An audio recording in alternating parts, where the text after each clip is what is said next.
नमस्कार, मैं doctor Vinay Singh Yadav, associate professor, राजकीय महाविद्यालय बहरोड अलवर, आपका इस कक्षा में पुनः स्वागत करता हूं। और आज हम राजनीतिक दलों के बारे में जो जानकारी प्राप्त कर रहे थे पिछली कक्षाओं में, उसी क्रम में बात करेंगे कि हमने राजनीतिक दलों के बारे में अर्थ परिभाषा, उनके लक्षण, उनकी लोकतंत्र में भूमिका, कार्य, गुण, दोष इत्यादि के बारे में विचार पढ़े। आज हम जो दलीय प्रणाली के विविध रूप हैं, टाइप्स ऑफ पार्टी सिस्टम, उनके बारे में चर्चा करेंगे। तो उसमें 3 रूप सामने आते हैं। एक दलीय प्रणाली, वन पार्टी सिस्टम्स या सिंगल पार्टी सिस्टम कहते हैं, और दूसरा है द्विदलीय प्रणाली या 2 दलीय प्रणाली, 2 पार्टी सिस्टम, और एक है बहुदलीय प्रणाली, मल्टी पार्टी सिस्टम। दलीय प्रणाली का वैसे वर्गीकरण जो है कई तरीके से किया जाता है। ये जो हम वर्गीकरण कर रहे हैं, ये संख्या, दलों की संख्या के आधार पर कर रहे हैं। तो इसमें ये 3 वर्ग हैं। एक दलीय प्रणाली जो होती है, उसमें वो एक ऐसी राजनीतिक व्यवस्था को कहते हैं जिसमें शासन का जो सूत्र है वो एक ही राजनीतिक दल के हाथ में रहे, एक ही राजनीतिक दल इसमें होता है, और सभी जो राजनीतिक गतिविधियां होती हैं उसी के माध्यम से गुजरती हैं। चुनाव में एक ही दल के उम्मीदवार खड़े हो सकते हैं तथा सभी सरकारी पदों पर उसी दल के लोगों को नियुक्तियां की जाती हैं। विरोधी दलों के निर्माण पर पाबंदियां होती हैं, और यदि कोई विरोधी दल सिर उठाता है तो उसको कुचल दिया जाता है। एक दलीय व्यवस्था के 2 प्रमुख रूप हैं। एक सर्वाधिकारकारी शासन व्यवस्था। ये वे देश हैं जिसमें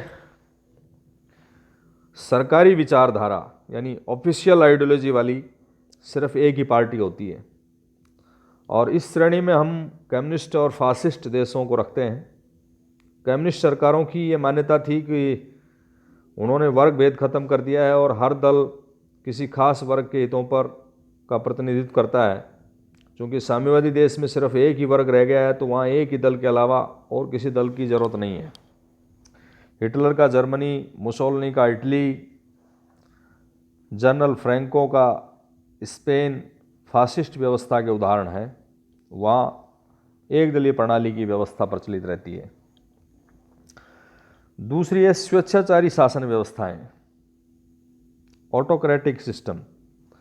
इसके अंतर्गत वे देश शामिल हैं जिसमें कम्युनिज्म, फासिज्म जैसी कोई प्रभावी राजनीतिक विचारधारा नहीं पाई जाती। इन देशों की शासन सत्ता में बने रहने के लिए जोर जबरदस्ती या बल प्रयोग पर जोर ये देते हैं, और आमतौर पर ये शासक उच्च सैनिक पदाधिकारी होते हैं जो सेना की मदद से सत्ता को कब्जा कर लेते हैं, सत्ता को हथिया लेते हैं। पर कई देशों में असैनिक वर्गों या राज परिवार आदि से भी संबंधित होते हैं। एशिया, अफ्रीका, लैटिन अमेरिका के बहुत से देश एक दलीय व्यवस्था के शिकार हो चुके हैं, जैसे बर्मा है, म्यांमार, ईरान, मिस्र, सऊदी अरब, घाना, जाम्बिया। कई विद्वान एक दलीय प्रणाली के एक तीसरे रूप की भी चर्चा करते हैं, और वो है प्रभावी दल व्यवस्था। इसका मतलब ये है कि कानूनन दलों के निर्माण पर कोई पाबंदियां नहीं होती, फिर भी एक ऐसे दल का उदय होता है जो दूसरे सब दलों पर छा जाता है। और भारत में लंबे समय तक ये व्यवस्था रही। राज्यों के स्तर पर 1967 तक और केंद्र के स्तर पर 1977 तक एक ही दल यानी इंडियन नेशनल कांग्रेस सत्तारूढ़ रहा। अब इस एक दलीय प्रणाली के बारे में बात करें तो उस सर्वाधिकारवादी जो एक दलीय पार्टी है उसको बहुत से विद्वान उसको भी अधिनायकवादी व्यवस्था कह देते हैं, लेकिन कुछ विद्वान ये कहते हैं कि सोवियत रूस और चीन में जो सेटअप था वो अधिनायक तंत्र से थोड़ा फर्क है। फ़र्क क्या है कि इस प्रणाली में लिखित संविधान अपनाया जाता है, हालांकि संविधान की जो व्याख्या करने का और उसको बदलने का काम तो सत्तारूढ़ दल के हाथ में ही रहता है। दूसरा, इसमें सत्ता का उत्तराधिकार कुछ नियमों के अनुसार होता है। गैर कानूनी ढंग से प्राप्त सत्ता को मान्यता इसमें नहीं होती है। और सत्तारूढ़ दल की चर्चाओं के दौरान सदस्यों को कुछ हद तक आलोचना करने का अधिकार होता है, परंतु शासन की आलोचना जो है सार्वजनिक आलोचना संभव नहीं होती है। इसमें सत्तारूढ़ दल के विरुद्ध कोई आवाज़ नहीं उठा सकता। इस सर्वाधिकारवादी प्रणाली की एक विशेषता ये भी होती है कि नागरिकों की सामाजिक, आर्थिक, राजनीतिक सभी गतिविधियों पर नियंत्रण रहता है और जो अधिकृत विचारधारा है उसको ही ऊपर रखा जाता है। राजनीतिक पदों का वितरण भी सत्तारूढ़ दल के माध्यम से होता है। इस एकदलीय प्रणाली के बारे में कहा जाता है कि ये सरकार मजबूत होती है और लंबी योजनाओं को अपने हाथ में ले सकते हैं। दूसरा, देश में परस्पर विरोधी गुटों को देश जो है विरोधी गुटों में नहीं बंट पाता है और दीर्घकालीन सरकारों का व अनुशासन की वजह से देश में आर्थिक और सैनिक दृष्टि से प्रगति होती है, मजबूत होता है। इस प्रणाली की डीमेरिट ये है, इसके खिलाफ ये बात की जाती है कि फासिस्ट तानाशाही देशों में सरकारें केवल हत्या, साजिश, षड्यंत्र से ही बदली जा सकती हैं। उसमें कोई दूसरा डेमोक्रेटिक तरीका नहीं होता है सत्ता को बदलने का। और दूसरा, एकदलीय सरकारें प्राय हिंसा, आतंक और दमन का सहारा लेती हैं। और तीसरी खास बात, एकदलीय प्रणाली को सच्चे अर्थों में लोकतांत्रिक प्रणाली नहीं माना जाता, क्योंकि जनता पर कठोर प्रतिबंध होते हैं। दूसरा जो प्रणाली का जो पैटर्न है वो है दो दलीय प्रणाली या द्विदलीय प्रणाली। दो दलीय प्रणाली एक ऐसी राजनीतिक व्यवस्था होती है जिसमें दो राजनीतिक दलों की प्रधानता हो। इसका अर्थ यह नहीं है कि वहाँ अन्य राजनीतिक दल होंगे ही नहीं, परंतु उनका प्रभाव जो है इतना क्षीण, इतना कम होता है कि उनके निर्वाचित प्रतिनिधि इतने कम होते हैं कि सत्ता दो जो प्रधान दल हैं उनके हाथों में रहती है।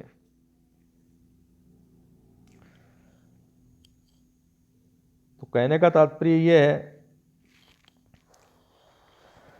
कि पावर शेयरिंग जो होती है वो दो दलों के बीच में होती है। जो ब्रिटिश प्रणाली है इसका सर्वोत्तम एग्जाम्पल उसको माना जा सकता है। वहाँ कई दशकों से लेबर पार्टी और कभी कंजर्वेटिव पार्टी सत्तारूढ़ रही है। अमेरिका में भी दो दलों की प्रधानता है, डेमोक्रेटिक और रिपब्लिकन, परंतु वहाँ उनके मतभेद उतने प्रखर नहीं है।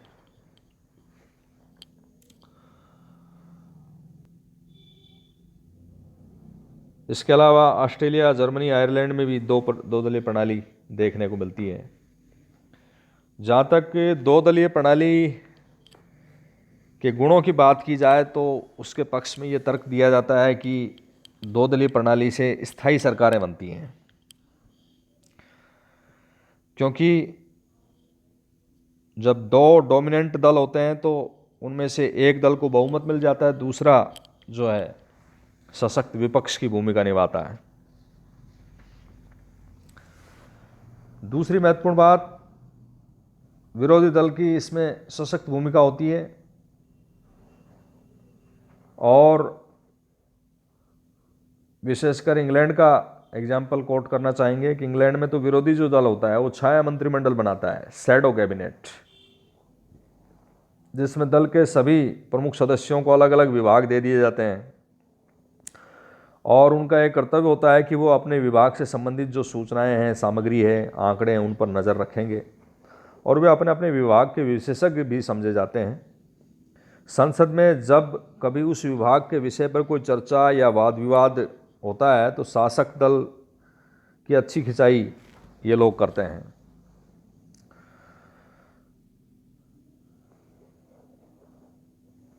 एक इसका फायदा या गुण ये है कि सरकार का निर्माण करने में कठिनाई नहीं होती। द्विदलीय प्रणाली जहाँ होती है वहाँ सरकार सुगमतापूर्वक बनाई जा सकती है, स्थिर सरकार बनती है। और एक गुण है, शासन जो है, सरकार जो है, वो जनता की सीधी पसंद का परिणाम होती है। मान लीजिए किसी देश में दो प्रमुख राजनीतिक दल हैं, उदार दल और समाजवादी दल, और फिलहाल उदार दल की सरकार मौजूद है, तो मतदाता यदि उदार दल से संतुष्ट नहीं है तो अगले चुनाव में वो इसी दल का समर्थन करेंगे, अन्यथा वे समाजवादी दल को ले आएंगे। तो ऐसी स्थिति होती है। तो विद्वान जो हैं ये इसके फायदे बताते हैं, लेकिन कुछ आलोचक इसकी आलोचना भी करते हैं कि स्थिरता के कारण मंत्रिमंडल जो है निरंकुश बन जाता है, क्योंकि उनकी सरकार को कोई खतरा नहीं होता है। तो ऐसे में मंत्रिमंडल के निरंकुश होने की आशंका हो जाती है। एक आलोचना ये की जाती है कि मतदाताओं के सामने केवल दो ही विकल्प होते हैं, वो या तो इस पार्टी को चुने या दूसरी पार्टी को चुने, तीसरा विकल्प ही नहीं होता है। देश दो विरोधी शिविरों में बढ़ जाता है। वैचारिक दृष्टि से राष्ट्र दो शिविरों में बढ़ जाता है। एक और शासक दल तो सदा ये कोशिश करता है कि सारी शक्तियां उसी के हाथ में रहें, और विरोधी दल होता है वो एकमात्र विरोध के लिए विरोध करता, अपना कर्तव्य समझता है कि इसको जब तक पराजित नहीं कर पाएंगे तब तक सत्ता नहीं मिलेगी।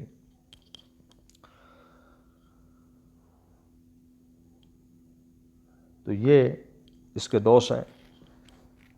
इसके अलावा तीसरी जो प्रणाली है वो बहुदलीय प्रणाली है।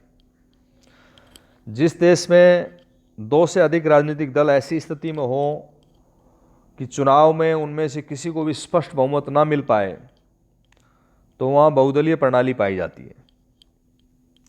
और ऐसी स्थिति में प्राय अनेक दल मिलकर के एक मिलीजुली या गठबंधन सरकार, कोएलिशन गवर्नमेंट बनाते हैं।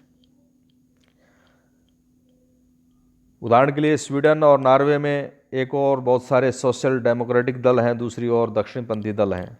वहाँ या तो सोशल डेमोक्रेटिक दलों की मिलीजुली सरकार बनेगी या फिर दक्षिणपंथी दलों की सरकार बनती है। फ्रांस में भी बहुत सारे दल हैं, ऐसी स्थिति इटली में भी है।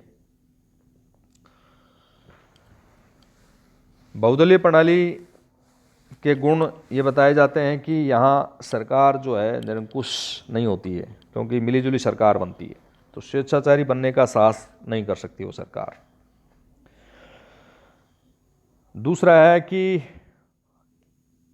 बहुदलीय प्रणाली ज़्यादा खुली और लोकतांत्रिक होती है। इसमें मतदाता के पास बहुत ज़्यादा विकल्प होते हैं और संसद में देश की अनेक विचारधाराओं को प्रतिनिधित्व मिल जाता है, सभी वर्गों का प्रतिनिधित्व इसमें मिल जाता है। राष्ट्र परस्पर दो विरोधी गुटों में विभाजित नहीं होता और प्रत्येक दल का अपना एक कार्यक्रम होता है, खास जन समूह का वो प्रतिनिधित्व करता है। लेकिन बहुदलीय प्रणाली के कुछ दोष हैं। एक तो सरकार का निर्माण करने में कठिनाई होती है। इसमें किसी भी दल को मेजॉरिटी नहीं मिलती, बहुमत नहीं मिलता है, तो गठबंधन सरकार बनती है, कमज़ोर सरकारें बनती हैं, राजनीतिक गतिरोध हो जाता है।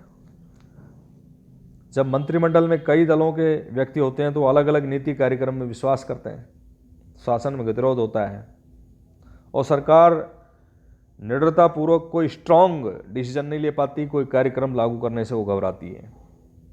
बहुत से तो बार ऐसी स्थिति होती है कि ज़रूरी जो विधेयक होते हैं वो पास नहीं हो पाते, महीनों वाद विवाद चलता रहता है, सब अपनी अपनी बात पर अड़े रहते हैं। एक दोष ये है कि अस्थिर सरकारें बनती हैं, अल्पकालीन सरकारें बनती हैं। विशेषकर इसमें फ्रांस का एग्जाम्पल दिया जाता है कि 1945 से लेकर 1955-56 तक फ्रांस में 21 मंत्रिमंडलों का उलटफेर हुआ। सशक्त विरोधी दल का भी अभाव रहता है इसमें। जिन देशों में ज़्यादा पार्टियां होती हैं वहाँ सशक्त विरोधी दल का अभाव होता है। वर्तमान भारत में परिदृश्य पर नज़र डालें तो कोई स्थापित विपक्ष का दल का नेता भी नहीं है, क्योंकि जो ज़रूरत के आंकड़े चाहिए वो उपलब्ध नहीं है किसी भी विपक्षी दल के पास, तो विपक्ष का नेता मान्यता प्राप्त नहीं है। अनुशासनहीनता और दल बल को बढ़ावा।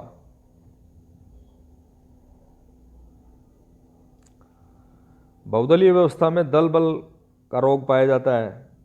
व्यक्ति जिस दल से टिकट पर चुनाव लड़ते हैं उस दल को छोड़कर दूसरे दल में शामिल हो जाते हैं।